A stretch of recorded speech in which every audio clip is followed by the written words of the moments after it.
16.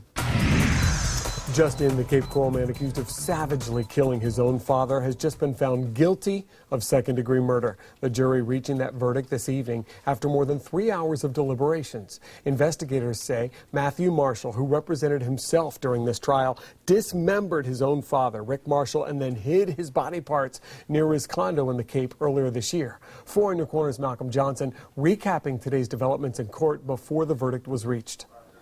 It didn't take long for clothes to start coming off. In the third day of Matthew Marshall's murder case, court isn't usually the time or the place for undressing, but it was Marshall's attempt to prove he didn't kill and dismember his father's body.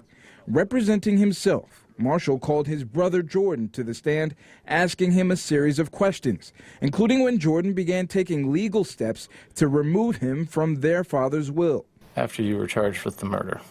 Please include a date. Specifically, I do not remember. It's been a very trying year.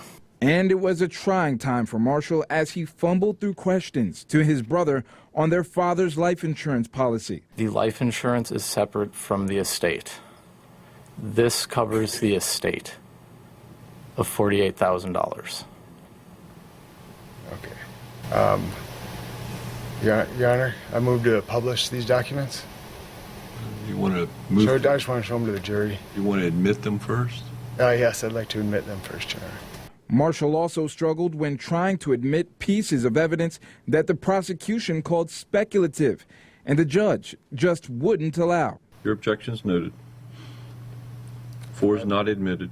Marshall chose to call several witnesses to the stand Thursday. He did not decide to get a lawyer or have a public defender, even after the judge mentioned he still had the option at the beginning of today's proceedings. In Fort Myers, Malcolm Johnson, Fox 4, in Your Corner. Marshall was also found guilty of abusing a dead body, tampering with evidence, and credit card fraud. That last charge stemmed from Marshall using his dad's credit card the day he was murdered. Marshall is expected to be sentenced next month. We'll keep you posted on that.